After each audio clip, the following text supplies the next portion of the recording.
Hi, I am Professor L. K. Gavel, Department of Computer Science, Government GSG PG College, Balod. This lecture is prepared for MSc second semester Computer Science, subject RDBMS, SQL Programming with SQL. This is a practical lecture. This is a fourth lecture. In this lecture, we have covered like operator, count functions, average AVG functions, max function, min function and in function. इस lecture में हम SQL के select statement का use करेंगे, जिसके अंतर्गत इन फंक्शनों का यूज़ किया जाएगा और किस प्रकार से हम अपने टास्क को परफॉर्म करेंगे थ्रू द एसक्यूएल स्टेटमेंट। तो चलिए देखते हैं। नेक्स्ट,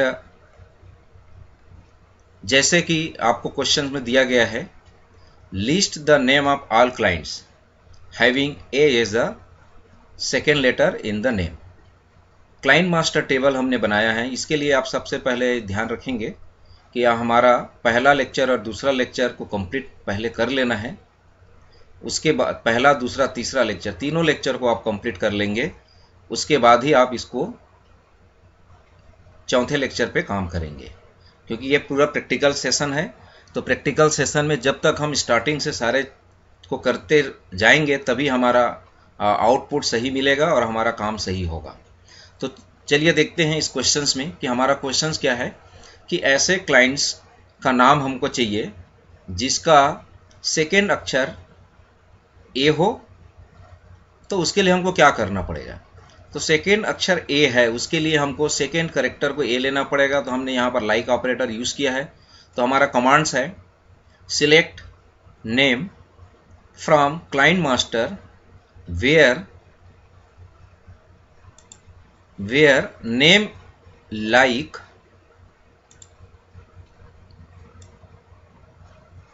सिंगल कोड में अंडरस्कोर करेक्टर और सेकेंड करेक्टर में हमने ये लिखा है और उसके बाद परसेंटेज। तो यहाँ पर वाइल्ड कार्ड करेक्टर हमने यूज़ किया है। पहला करेक्टर जो होता है अंडरस्कोर, जो कि आपको थ्योरी क्लास में बताया गया कि single character, any single character को रिप्रेजेंट किया जाता है, और percentage symbol group of character को रिप्रेजेंट किया जाता है। तो सेकेंड करेक्टर ए है, इसलिए हमारा पहला करेक्टर कुछ भी होना चाहिए। और चूंकि पहला करेक्टर को हम इंडिकेट करना है इसलिए हमने अंडरस्कोर लगाया है। और सेकेंड करेक्टर ए फिक्स है जो हमारा क्वेश्चन में दिया हुआ है, तो ए फिक्स ही रहेगा। ए के बाद जो करेक्टर होगा वो कुछ भी हो सकता है, इसलिए हमने यहाँ पर लगाया है परसेंट सिंबल। तो इस प्रकार से इसको हम माई एसक्यूएल हो, चाहे ऑरेकल के एसक्यूएल हो या एसक्यूएल सर्वर हो, उसमें हम एक्सिक्यूट करेंगे तो हमारा आउटपुट इस तरीके से आएगा। चलिए इसको हम लाइव डेमो करके आपको दिखाते हैं कि किस प्रकार से ये आउटपुट हम जो यहाँ पर दिखा रहे हैं इसको यदि हम लिखते हैं तो किस प्रकार से आएगा। तो हमने एसक्यूएल, माई एसक्यूएल का वर्क बेंच यूज़ कर रहे हैं। हमने यहाँ पर जो कमांड हमने वहाँ पर बताया था उसको हमने यहाँ पर लिखा है select name from client master where name like single quote में अंडरस्कोर ए परसेंट। अब हम इसको एक्सिक्यूट करते हैं तो हमारा आउटपुट जो हमने वहाँ पर दिखाया था वही आउटपुट आपको दिखेगा। तो इस प्रकार से आप देख रहे हैं यहाँ पर जो नेम में ममता और हर्षल का नाम आया है। तो इस प्रकार से आप जितने भी स्टेटमेंट है माई एसक्यूएल, यदि आपके पास नहीं है कोई भी, तो माई एसक्यूएल फ्री वर्जन है, ओपन सोर्स है। आप वेबसाइट में जाके आप इसको डाउनलोड करके इंस्टॉल कर लेंगे। और माई एसक्यूएल वर्क बेंच एक ग्राफिकल यूजर इंटरफेस है जिसमें आपको बहुत अच्छे तरीके से फैसिलिटी दिया गया है आपके एसक्यूएल कमांड्स को एक्सिक्यूट करने के लिए। तो इस प्रकार से आप देख सकते हैं कि इस में हमने जो एक्सिक्यूट किया है वो आपको समझ में आ गया है कि किस प्रकार से हम यहाँ पर लिखेंगे। ये जो दिख रहा है आपका, ये सिंगल स्टेटमेंट को एक्सिक्यूट करने के लिए है, और ये होता है पूरे, यदि हम एक से ज़्यादा लाइन है उसको एक साथ एक्सिक्यूट करना चाहते हैं तो हम इसको यूज़ करेंगे। तो इस प्रकार से इस माई एसक्यूएल जो वर्क बेंच है जिसमें हमको टाइप करना है, इसके पहले के लेक्चर जो हमने किया था उसको भी आप इसमें जो कमांड हमने लिखा है उसको करके आप देख सकते हैं। इस प्रकार से हमने देखा कि किस प्रकार से हम अपने एसक्यूएल स्टेटमेंट को एक्सिक्यूट करेंगे। नेक्स्ट हम देखते हैं, जैसे यहाँ पर लिखा list the client number and name of client who stay in city whose first letter is M. मतलब ये हुआ कि हमको क्लाइंट मास्टर टेबल से हमको ऐसा क्लाइंट नंबर और नाम को हमको देखना है जो ऐसे सिटी में रहते हैं जिसका पहला अक्षर एम है। तो सेम है, सेलेक्ट क्लाइंट नंबर और नेम जो हमको चाहिए। हमको क्या क्या चाहिए? हमको चाहिए क्लाइंट नंबर और नेम। तो हमने यहाँ पर क्लाइंट नंबर और नेम को हमने ले लिया सेलेक्ट में। कहाँ से देखना है? क्लाइंट मास्टर टेबल से। और क्या देखना है? जो सिटी है, जो सिटी आपको दिख रहा है, सिटी क्या होना चाहिए? जिसका पहला लेटर एम होना चाहिए। तो पहला लेटर एम होना चाहिए, मतलब हमने लाइक ऑपरेटर यूज किया है एम परसेंट। चूंकि परसेंट मतलब पहला लेटर के बाद जो भी लेटर होगा वो कुछ भी हो सकता है। तो इस प्रकार से इसको भी आप MySQL वर्क बेंच में आप जाके सेम चीज को आप लिखेंगे तो आपको इस तरीके से आउटपुट दिखेगा। नया जो होगा उसको फिर से हम एक्सप्लेन करेंगे उसमें प्रोग्राम के थ्रू। ये सेम है, यहाँ पर बस हमको क्या लिखना था? क्लाइंट नंबर और नेम हमने लिखा है, और वहाँ हमने जो लिखा सेकेंड करेक्टर, उसके जगह पहले करेक्टर को आप लिखेंगे। नेक्स्ट क्वेश्चंस में हम चलते हैं। यहाँ पर आप देखिए, list the client number and name the client who stay in city Bangalore and Mangalore. तो अब यहाँ पर आप ध्यान में रखें, यहाँ पर हम जो पूछना चाह रहे हैं क्वेश्चन में कि हमको ऐसा क्लाइंट नंबर का नेम चाहिए जो कि सिटी बेंगलोर या मैंगलोर में रहते हैं, मतलब दोनों में कहीं पर भी रहते होंगे ऐसे लोगों का, ऐसे क्लाइंट्स का हमको नाम चाहिए। तो उसके लिए हमने क्या किया, हमको जो चाहिए वो तो क्लाइंट नंबर नेम है, ये तो फिक्स्ड है। फ्रॉम क्लाइंट मास्टर, अब यहाँ पर आप देखिए कि हमने कौन सा ऑपरेटर यूज किया है। ये ऑपरेटर हमने यूज किया है city in Bangalore comma Mangalore, मतलब इन के अंतर्गत इसके अंदर जो भी रहेगा उसके अनुसार से वो वर्क करेगा। तो यहां पर हमने देखा तो आउटपुट हमको इस तरीके से मिलेगा। हाँ, इसको भी हम जाके वहां पर एक्सप्लेन करते हैं कि किस प्रकार से ये आउटपुट जो दिखा रहा है वही आउटपुट दिखा रहा है कि नहीं दिखा रहा है। इसको भी हम डेमोन्स्ट्रेशन करके देख लेते हैं।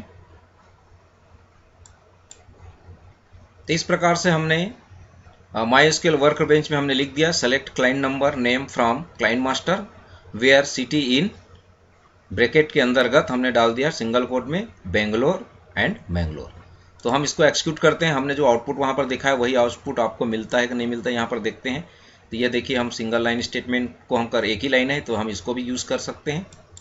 तो आप यहाँ पर देखिए, ये दो नाम है अश्वनी और दीपक, जिसका क्लाइंट नंबर C4x04 अश्वनी है और C4x06 दीपक है। तो ये दो नाम जो है बेंगलोर या मैंगलोर सिटी में रहते हैं। इनमें से कोई एक मैंगलोर में होगा या बेंगलोर में होगा। तो हमने जो कंडीशंस दिए हैं SQL स्टेटमेंट में उसके अकॉर्डिंग यहाँ पर हमारा आउटपुट दिख रहा है। तो इस प्रकार से हमने देख लिया कि किस प्रकार से हमारा जो क्वेश्चन है, जो टास्क है, उस टास्क को हम कैसे इंप्लीमेंट कर रहे हैं। नेक्स्ट, अब यहाँ पर हम देखते हैं list the clients number and name of the clients whose bulk due is greater than value 10,000। तो 10,000 से ज़्यादा बैलेंस ड्यू है ऐसे क्लाइंट्स के हमको क्लाइंट नंबर और नाम देखना है। तो उसके लिए हम स्टेटमेंट यूज करेंगे सेलेक्ट क्लाइंट नंबर नेम, जो देखना है क्लाइंट नंबर और नेम हमने लिखा फ्रॉम क्लाइंट मास्टर से। और क्या है हमारा कंडीशन? हमारा कंडीशन है वेयर क्लास में bulk due is greater than, operator हमने यूज किया 10,000। तो जैसे ही आप MySQL में इस स्टेटमेंट को एज इट इज आप टाइप करेंगे तो उसका आउटपुट इस तरीके से आपको दिखेगा, जहां पर एक ही नाम बता रहा है LK गवेल, जिसका क्लाइंट नंबर है C4x01। तो आपको जो यहाँ पर स्टेटमेंट लिखा है उसको एज इट इज आप उस MySQL में आप टाइप करेंगे इसको, तो आपको वही आउटपुट मिलेगा जो आउटपुट हम यहाँ पर दिखा रहे हैं। नेक्स्ट क्वेश्चन हम देखते हैं कि किस प्रकार से आगे का स्टेटमेंट को हम एक्सिक्यूट करेंगे। अब ये देखते हैं हम यहाँ पर list all information from sales order table for order placed in the month of June. अब ये नया टाइप का क्वेश्चन है। इस क्वेश्चन में आपको सबसे पहले तो क्वेश्चन को समझना है कि क्या बोलना चाह रहा है, और क्वेश्चन समझने के बाद ही आपको पता चलेगा कि उसके लिए हमारा एसक्यूएल कमांड्स क्या होगा। तो अब यहाँ पर पूछा जा रहा है कि सेल्स ऑर्डर टेबल जो है, उस सेल्स ऑर्डर टेबल में जनवरी मंथ में या में कब, यहाँ पर हमने लिखा है जून, इसको आप जनवरी कर दीजिए या जून ही रख लीजिए, कोई दिक्कत नहीं है। फिर भी हमारा आंसर के अनुसार से हम इसको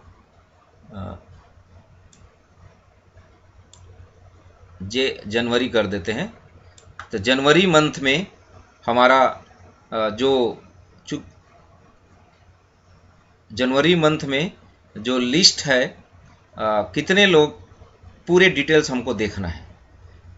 तो जनवरी मंथ में जो ऑर्डर दिए गए हैं, उस ऑर्डर में ऐसे कितने ऑर्डर हैं जो हमको दिखा रहा है। तो टोटल बहुत सारे ऑर्डर होंगे ऑर्डर सेल्स ऑर्डर टेबल में। उस ऑर्डर टेबल में जो जनवरी मंथ में जितने भी ऑर्डर प्लेस्ड हुए होंगे उनकी पूरी लिस्ट डिटेल्स हमको चाहिए। तो उसके लिए हमने यूज़ किया एस्ट्रिक्स, हमने यूज़ किया ऑल द इंफॉर्मेशंस हमको रिट्रीव करना है। और क्लास हमने यूज़ किया वेयर टू करेक्टर, चूँकि ये ऑरेकल से रिलेटेड स्टेटमेंट है, हमने पहले ऑरेकल में इसको कंप्लीट किया था, तो हमने यहाँ पर जो स्टेटमेंट लिखा है वो ऑरेकल से रिलेटेड है। टू अंडरस्कोर करेक्टर जो होता है ऑर्डर डेट मंथ, MON का मतलब होता है वो उस ऑर्डर डेट से मंथ को निकालेगा 3 करेक्टर्स में, और हमने इसको कंपेयर किया है जन में, JAN जनवरी। तो इस तरीके से हम लिखेंगे तो हमारा आउटपुट इस प्रकार से हमको दिखेगा। यहाँ पर 2 ही ऑर्डर दिखाएगा आपका, ऑर्डर नंबर 1 और ऑर्डर नंबर 2, जो जनवरी में दिखा रहा है, यहाँ जनवरी 2014 जनवरी 2014। तो इस प्रकार से इसको हम इम्प्लीमेंट करेंगे। चूंकि माई एसक्यूएल में ये फंक्शन की जगह दूसरा फंक्शन होता है, उसके जगह हम यूज़ कर रहे हैं यहाँ पर, आप इसको बिल्कुल ध्यान रखेंगे। माई एसक्यूएल में हम यहाँ पर लिखेंगे डेट अंडरस्कोर फॉर्मेट, ये 2 करेक्टर ऑरेकल का स्टेटमेंट है। तो आप इसके जगह ये 2 करेक्टर जो है वो ऑरेकल का है, ये एसक्यूएल में यूज़ नहीं होता है माई एसक्यूएल में, उसके जगह पे ये होता है डेट फॉर्मेट ऑर्डर। और यहाँ पर हमने B लिखा है, %B का मतलब होता है 3 करेक्टर ऑफ द मंथ। तो चलिए इसको हम एक्सिक्यूट करते हैं और एक्सिक्यूट करके आपको दिखाते हैं कि ये जो ऑर्डर दिख रहा है यही दिख रहा है कि नहीं दिख रहा है।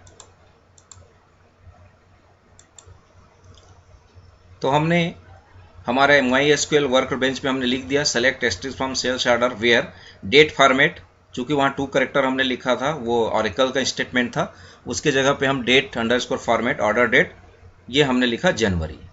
तो अब आप देखते हैं यहाँ पर इसको जब हम एक्सिक्यूट करते हैं तो वहाँ पर 2 रिकॉर्ड दिखाया था, यहाँ पर भी हम देखते हैं कि वही रिकॉर्ड दिखा रहा है कि नहीं दिखा रहा है। तो ये आप देख सकते हैं वही 2 रिकॉर्ड दिखाया, ऑर्डर 1 ऑर्डर 2, और इस तरीके से 2014 जनवरी मंथ में, और ये आपका डे है, और इसका पूरी डिटेल्स इस तरीके से आपको यहाँ पर दिखा रहा है। तो आपको MySQL में क्या चेंज करना है वो भी मैं बता दूंगा प्रैक्टिकल के दौरान, क्योंकि सारा स्टेटमेंट जो हमने लिखा है वो ऑरेकल बेस्ड है, ऑरेकल के SQL बेस्ड है। जहाँ पर थोड़ा बहुत चेंज होगा उसको हम MySQL में, चूँकि ऑरेकल सभी के पास नहीं है और MySQL ओपन सोर्स है, तो ओपन सोर्स में हमको प्रैक्टिकल करने में आसानी होगी। तो हम जो स्टेटमेंट या जो सिंटेक्स जो ऑरेकल और इसमें डिफरेंस होगा उसको हम यहाँ पर कवर करते जाएंगे। तो इस प्रकार से आपने देखा कि इसमें जन मंथ में जो था वो 2 ऑर्डर हमने लिखा और वो भी प्रैक्टिकल करके हमने आगे उसको इम्प्लीमेंट किया। नेक्स्ट क्वेश्चन है, नेक्स्ट क्वेश्चन आप देख रहे हैं कि यहाँ पर list the order information for clients number C4x01 and C4x02। तो 2 क्लाइंट्स ऐसे हैं, इन 2 क्लाइंट्स की पूरी डिटेल्स हमको चाहिए कि ये 2 क्लाइंट्स का ऑर्डर कब कब गया है और कौन कौन सा ऑर्डर नंबर है और उसका सेल्समैन नंबर कौन है, मतलब पूरे ऑल इन्फॉर्मेशंस। तो उसके लिए हम यूज़ करेंगे कि ऑल इन्फॉर्मेशन चाहिए, तो हमने लिखा select asterisk from sales order where client number equal to जो क्लाइंट नंबर आपको दिया गया है कौन सा, एक तो ये दिया गया है C4x01 और क्लाइंट नंबर C4x02। तो ये दोनों क्लाइंट्स के बारे में हमको चाहिए, इसलिए हमने R लगाया है। दोनों में से दोनों का चाहिए इसलिए R लगाया है, क्योंकि C 4 टाइम्स 0 1 और C 4 टाइम्स 0 2। तो इस प्रकार से इस क्वेश्चन से आपको समझ में आ गया कि हमको दो क्लाइंट्स के बारे में पूरी डिटेल से सेल्स ऑर्डर, तो जैसे ही हमने इसको टाइप करेंगे वहां पर हमारा आउटपुट इस तरीके से मिलेगा। तो इसको आप करके देखेंगे, मैं सारे स्टेटमेंट को करके नहीं बताऊंगा, जो मुख्य है जहां पर चेंजेस होते रहेंगे उसको वहां पर करके बताएंगे। और क्योंकि आउटपुट सेम मिल रहा है, स्टेटमेंट को आपको एज इट इज टाइप करना है, तो कोई प्रॉब्लम नहीं है कि कैसे हम काम कर रहे हैं। नेक्स्ट क्वेश्चन हम देखते हैं। अब यह है list product with product number, मतलब दो चीजें चाहिए हमको। क्या क्या चाहिए? प्रोडक्ट चाहिए और उसके साथ साथ उसका प्रोडक्ट नंबर चाहिए, उसको देखना है, जिसका सेलिंग प्राइस ग्रेटर देन है 500 और लेस देन इक्वल टू है 750। मतलब 750 हो सकता है और उससे कम होना चाहिए, लेकिन ग्रेटर देन होना चाहिए किससे? 500 से। तो ये आपने देखा यहाँ पर सेल प्राइस हमने लिया है, यहाँ पर सेल प्राइस ग्रेटर देन 5000 और लेस देन क्या है? इक्वल टू होना चाहिए। तो यहाँ पर हम इक्वल लगा देते हैं, लेस देन इक्वल की बात कर रहा है तो एक सिंबल हम यहाँ पर लगा देते हैं। तो लेस देन इक्वल टू की बात कर रहे हैं तो यहाँ पर लेस देन हो गया और इक्वल टू। तो इस प्रकार से आप देख सकते हैं, यदि हम लेस देन की बात करते हैं तो इक्वल नहीं रहेगा। क्वेश्चन में चूंकि लेस देन और इक्वल लिया है तो लेस देन और इक्वल इस तरीके से होगा। तो इसको भी हम इम्प्लीमेंट करके देखते हैं कि ये जो हमारा दो प्रोडक्ट नंबर देखते हैं 6734 और प्रोडक्ट है 7885, जिसमें कॉटन जीन्स है और पुल ओवर है, ये दोनों के दोनों हमको वहाँ पर स्टेटमेंट में दिखना चाहिए और इसको हम इम्प्लीमेंट करते हैं। तो हम चलते हैं हमारा MySQL। तो इस प्रकार से हमने लिख दिया है सेलेक्ट प्रोडक्ट नंबर डिस्क्रिप्शंस, क्योंकि उसका डिटेल चाहिए, प्रोडक्ट नंबर और उसका नाम फ्रॉम प्रोडक्ट मास्टर से, जिसका सेल प्राइस ग्रेटर देन 5000 है, और यहाँ पर हम लिख देते हैं लेस देन। हमारा क्वेश्चन क्या बोल रहा है? लेस देन और इक्वल टू। तो इस प्रकार से हमने लिख दिया लेस देन इक्वल टू 750। चलिए हम एक्सिक्यूट करते हैं इसको और हम आउटपुट देखते हैं। तो यहाँ पर आउटपुट दिख रहा है आपका तीन आउटपुट दिख रहा है, और यदि हम लेस देन करते हैं तो हमारा आउटपुट कितना होगा वो भी हम देख लेते हैं। वहाँ पर हमने लेस देन लिख दिया है तो हमारा आउटपुट चेंज दिखाएगा, और लेस देन इक्वल की बात करते हैं तो यहाँ पर तीन आउटपुट दिख रहा है 734 865 7885, और लेस देन करते हैं तो हम देखते हैं यहाँ पर क्या आता है। लेस देन कर रहे हैं तो हमारे पास दो आउटपुट दिख रहा है।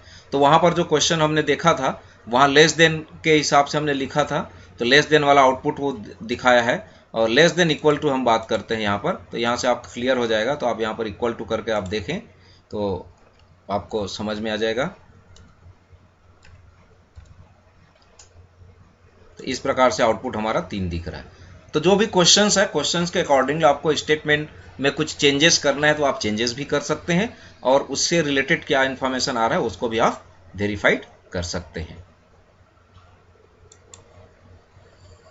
तो यहाँ पर हमने इसको चेंज कर दिया है, लेस देन इक्वल टू की बात कर रहे हैं तो आउटपुट हमारा इसी तरीके से दिखाया था। तो लेस देन और इक्वल टू है तो लेस देन और इक्वल टू हमने किया और हमारा आउटपुट इस प्रकार से चेंज हो गया। तो अब आप देखते हैं नेक्स्ट स्टेटमेंट। नेक्स्ट स्टेटमेंट क्या है वो पता चलेगा।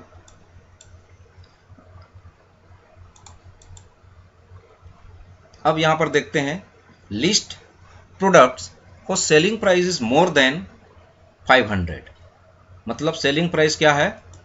मोर देन 5000 ये है। Calculate a new selling price as original selling price into multiply by this.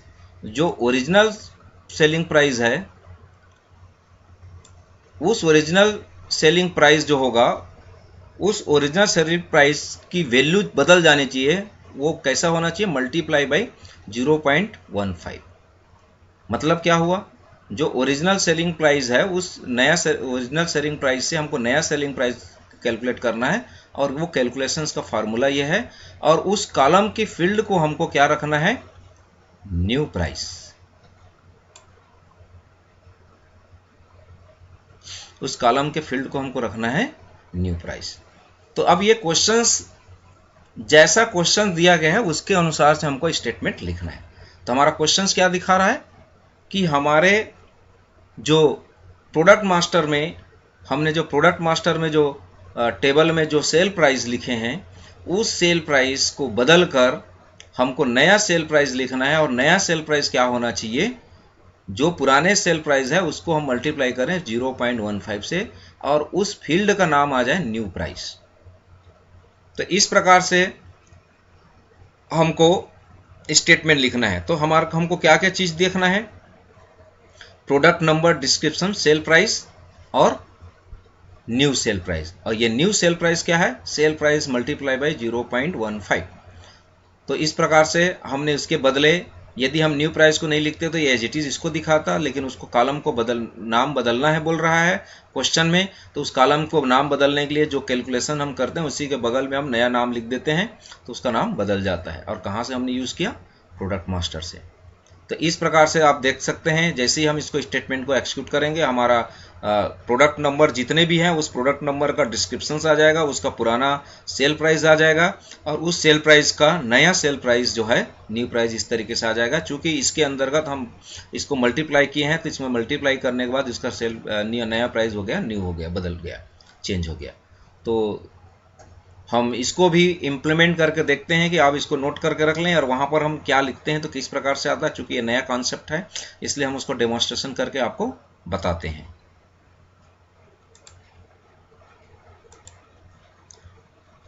तो हमने यहाँ पर SQL स्टेटमेंट उसी को हमने लिख दिया है। अब हम इसको एक्सिक्यूट करते हैं। एक्सिक्यूट करने के बाद आपको दिख जाएगा कि किस प्रकार से नया प्राइस आएगा। जो हमने वहाँ आउटपुट दिखाए हैं ये आपको दिख गया, product number, description, sale price, ये आपको दिख रहा है। ये प्रोडक्ट नंबर हो गया, product number, description, sale price, new price. चूंकि हमने यहाँ पर डेनिम टू न्यू जीन्स हमने ऐड किया रहा होगा पुराने टेबल में, तो ये अलग से दिखा रहा है प्रोडक्ट नंबर, और जिसमें हमने कोई वैल्यू नहीं डाले होंगे, और जब यदि वैल्यू रहता तो वो आगे के वैल्यू दिखाता है। डेनिम जीन्स हमने एक हमारा बाद में इम्प्लीमेंटेशंस करें, तो ये चीज़ें बाद में हमने उसमें ऐड कर दिए होंगे, क्योंकि ये हम लाइव डेमोन्स्ट्रेशन देख रहे हैं। हो सकता है हमारा प्रोडक्ट मास्टर टेबल में बाद में हमने ये एंट्री किया हो कुछ चेक करने के लिए। तो ये जो एंट्री जो दिख रहा है, कमांड हमको ये लिखना है और आपको एक स्टेटमेंट ये इस तरीके से दिखेगा। तो इस प्रकार से आपका प्रोडक्ट नंबर आपको दिखा, और प्रोडक्ट नंबर इस प्रकार से आ गया, ये उसका डिस्क्रिप्शन आ गया, सेल प्राइस आ गया, और इसको आप आगे बढ़ाना चाहें तो आप आगे बढ़ा सकते हैं इस तरीके से, और आगे दिखेगा ये।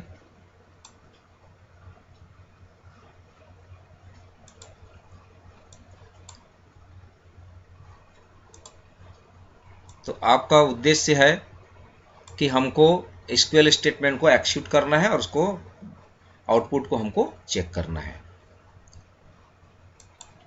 तो इस तरीके से आपने देखा कि जो स्टेटमेंट हमने लिखा वो स्टेटमेंट को हमने एक्सिक्यूट करके भी देख लिया। नेक्स्ट क्वेश्चंस पे हम चलते हैं।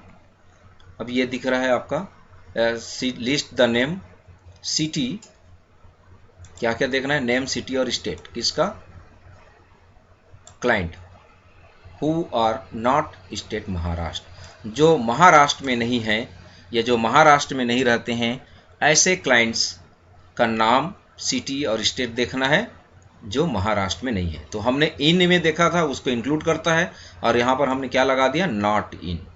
इसका मतलब यहाँ पर जो लिखा रहेगा उसको छोड़ के बाकी सबको दिखाएगा। तो इस तरीके से इसका आउटपुट हमको इस तरीके से दिखेगा। यह है क्या, नेम, सिटी, स्टेट, एल के गवेल बालोद छत्तीसगढ़, ममता मद्रास तमिलनाडु, अश्वनी बेंगलोर कर्नाटका, दीपक मैंगलोर कर्नाटक। उस समय जब हमने बेंगलोर और बेंगलोर की बात किया था तो ये दोनों को दिखाया था। तो ये क्लियर है।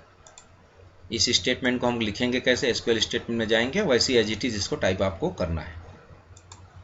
नेक्स्ट हम क्वेश्चन देखते हैं, टास्क देखते हैं, उसके लिए हम क्या कमांड्स करेंगे।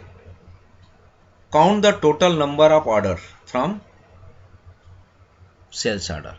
हमको यह देखना है कि टोटल कितने ऑर्डर हुए हैं, that is a count. Total order को यदि हमको काउंट करना है तो एक नया यहां पर आपको दिख रहा है, काउंट करना है टोटल। तो ये हमने यूज किया है काउंट फंक्शन। काउंट का मतलब होता है कि जहां पर भी हम जिस कॉलम में हम लगाएंगे उस कॉलम में टोटल एंट्रीज कितनी है उसको काउंट कर देगा। और किस में से काउंट करना है हमको, सेल्स ऑर्डर, क्योंकि टोटल नंबर ऑफ ऑर्डर की बात कर रहे हैं। तो ऑर्डर जो बात कर रहे हैं यहाँ, वो टेबल को यहाँ स्पेसिफाई नहीं किया, लेकिन आपको पता है कि जो सेल्स ऑर्डर टेबल है वहीं पर ऑर्डर्स मिलेंगे। तो इसलिए हमको इस क्वेश्चन के अनुसार हमको यह भी ध्यान रखना है कि किस टेबल से हमको इंफॉर्मेशन को रिट्रीव करना है। तो चलिए इसको भी हम डेमोन्स्ट्रेशन करते हैं कि ये किस प्रकार से वर्क करेगा और हमारा जो आउटपुट दिखा रहा है वो कितना दिखा रहा है और उसमें क्या दिखा रहा है।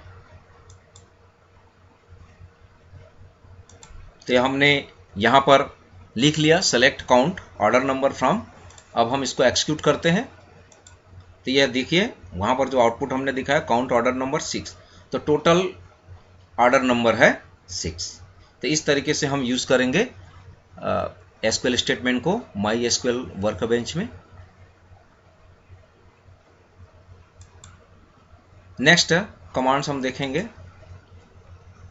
अब यहां पर हम बताया जा रहा है calculate the average sale price of all product. तो प्रोडक्ट, ऑल प्रोडक्ट की बात कर रहे हैं तो कहां पर मिलेगा प्रोडक्ट, हमारा प्रोडक्ट मिलेगा प्रोडक्ट मास्टर में। ऑल प्रोडक्ट, सारे प्रोडक्ट की इंफॉर्मेशन कहां है, प्रोडक्ट मास्टर में। तो हमारा एवरेज सेल प्राइस क्या है ये हमको कैलकुलेट करना है। तो एवरेज के लिए हमने यूज किया एवीजी फंक्शंस, और किसको कैलकुलेट करना था, सेल प्राइस को। तो हमने एवीजी के अंदर का सेल प्राइस को रख दिया और select AVG sale price from, कहां से, प्रोडक्ट मास्टर से। तो हमारा एवरेज सेल प्राइस जैसे ही हम इसको लिखेंगे तो हमारा आउटपुट इस तरीके से दिखेगा, एवरेजी सेल प्राइस।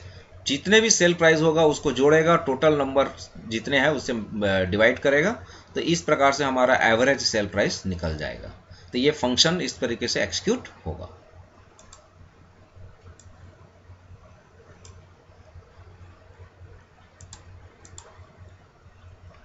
नेक्स्ट देखते हैं, determine the maximum and minimum product sale price, rename the output as a max price and mean price respectively. यहां पर आपको क्या पूछा जा रहा है कि हमारे जो प्रोडक्ट मास्टर में सबसे हाईएस्ट प्राइस कितना है, सेल प्राइस, और सबसे बिलो सेल प्राइस क्या है, मिनिमम सेल प्राइस है। और उसको मिनिमम सेल प्राइस को मीन प्राइस के नाम से हेडिंग देना है, और मैक्स प्राइस को मैक्सिमम प्राइस को मैक्स प्राइस के नाम से हेडिंग देना है। ये दोनों हमको डिफाइन करना है और निकालना क्या है, मैक्सिमम और मिनिमम। में जो मैक्सिमम निकलेगा वो इसके अंदर आएगा, मिनिमम जो निकलेगा इसके अंदर आएगा। तो इसके लिए हमने जो कमांड्स दिया है, तो आप देखें मैक्स फंक्शन का हमने यूज किया है यहाँ पर मैक्सिमम निकालने के लिए, और उसको हमने रीनेम किया मैक्स प्राइस में। और मिन फंक्शन का हमने यूज किया है मिनिमम निकालने के लिए, और उसको हमने क्या लिखा, उसको हमने दिया है यहाँ पर इंडिकेट मीन प्राइस। ये हमने हेडिंग का नाम बदला, यहाँ पर मीन प्राइस, और यहाँ पर हमने हेडिंग का नाम लिखा मैक्स प्राइस। और कहाँ का लिए हमने, प्रोडक्ट मास्टर का। तो चलिए हम इसको भी एक्सिक्यूट करके आपको दिखाते हैं कि किस प्रकार से आएगा।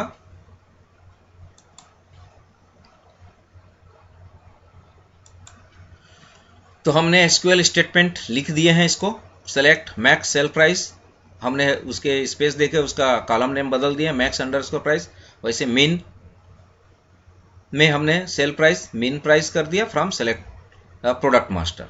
तो अब हम इसको एक्सिक्यूट करते हैं। तो ये आपको दिख गया मैक्स प्राइस 850 और mean price 300।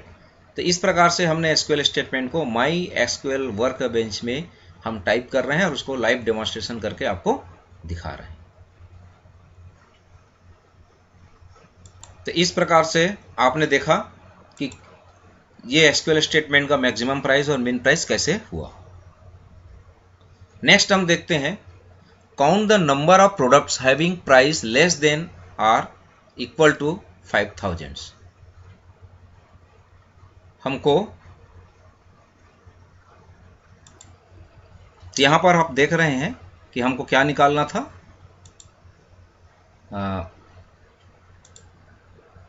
Less than or equal to 5000 या 500। तो हमने क्या लिखा इसके लिए, सेलेक्ट काउंट प्रोडक्ट नंबर, चूंकि काउंट करना था प्रोडक्ट मास्टर से, और सेल प्राइस क्या है, लेस देन इक्वल टू 5000। तो इस प्रकार से लेस देन इक्वल टू हमने 5000 कंडीशन दिया, तो हमारा आउटपुट इस तरीके से, चूंकि काउंट का हमने पहले से ही प्रैक्टिकल लाइव डेमोन्स्ट्रेशन कर चुके हैं, तो आप दोबारा इसको अभी नहीं दिखाएंगे, आप सीधा सीधा आप टाइप करके आप देखेंगे तो आपको आउटपुट इस तरीके से दिखेगा। कुछ चीज़ें आपको खुद प्रैक्टिकल करके आप देखें इसको, और मैं तो बोलता हूं कि सारा इन्फॉर्मेशन को आप लाइव इसको रखें और उसको नोट करके रखें, और इसको आप लाइव डेमोन्स्ट्रेशन अपने माई एसक्यूएल में बैठें और उसमें बैठ के इसको टाइप करके आप देखें, तो आपको क्लियर समझ में आते जाएगा कि किस प्रकार से आउटपुट निकल रहा है। नेक्स्ट हम बात करते हैं, इसको हम लाइव डेमोन्स्ट्रेशन करके आपको दिखाएंगे। लिस्ट द ऑल प्रोडक्ट होस quantity hand is less than record level. तो क्वांटिटी ऑन हैंड में जो वैल्यू है वो लेस देन होनी चाहिए किसकी, रिकॉर्ड लेवल की। तो हमको ऐसे प्रोडक्ट की देखना है कि हमारे पास जो है quantity on QTI on hand less than है रिकॉर्ड लेवल। हमारा जो record level, minimum record level हमने जो मेंटेन करके रखे हैं, उससे यदि जैसे ही कम होता है तो हमको ऑर्डर करना होगा। तो इसको हम देखने के लिए कि कौन कौन सा ऐसे जो इससे रिकॉर्ड में हमारा लेवल पे नहीं है, तो उसके लिए हमने SQL स्टेटमेंट यूज़ किया है। प्रोडक्ट नंबर और डिस्क्रिप्शन, हमको दो चीज़ को देखना है कि कौन सा प्रोडक्ट नंबर और उसका डिस्क्रिप्शन क्या है प्रोडक्ट मास्टर से, और कंडीशंस है हमारा QTY on hands less than record level LVL। तो ऐसे कोई प्रोडक्ट हमको नहीं मिला जो रिकॉर्ड लेवल से क्वांटिटी हैंड कम हो। तो इसको हम करके देखते हैं, और उसी समय भी हम देखेंगे कि यदि हम इसको बड़ा करते हैं तो ऐसा क्या चीज़ें हमको मिलेगा, क्या रिकॉर्ड मिलेगा। यदि हम बोल देते हैं कि ग्रेटर देन रिकॉर्ड लेवल से ऐसा कौन है उसको देखना है, तो हम ग्रेटर देन सिंबल लगाएंगे तो क्या वैल्यू आता है। अभी फिलहाल लेस देन की हम बात कर रहे हैं, मतलब हमारे पास जो क्वांटिटीज़ है ऑन हैंड वो हमेशा ज़्यादा है रिकॉर्ड लेवल से। तो चलिए इसको भी हम लाइव डेमोन्स्ट्रेशन करके देखते हैं। तो हमने यहाँ पर लिखा है लाइव डेमोन्स्ट्रेशन में, product number description from product master where QTY on hand less than record level. जब हम इसको एक्सिक्यूट करते हैं तो हमारे पास कोई रिकॉर्ड नहीं आता, नल है, मतलब हमारा प्रोडक्ट नंबर डिस्क्रिप्शन नल दिखा रहे हैं, मतलब कोई भी ऐसे क्वांटिटीज़ नहीं है, ऐसा कोई प्रोडक्ट नहीं है जो रिकॉर्ड लेवल से नीचे हो। लेकिन अब इसी को हम ग्रेटर देन कर देते हैं, तो अब आप देखेंगे कि ऐसे कौन कौन से क्वांटिटीज़, ऐसा कौन कौन से प्रोडक्ट हैं जो रिकॉर्ड लेवल से ज़्यादा है। तो अब इसको हम एक्सिक्यूट करते हैं, तो हमारे पास सारे प्रोडक्ट्स हैं, जितने प्रोडक्ट्स हैं सभी हमारा रिकॉर्ड लेवल से, जो रिकॉर्ड लेवल हमने जो मेंटेन करके रखे हैं उससे हमारे पास ज़्यादा क्वांटिटीज़ हैं। तो इसी प्रकार से हम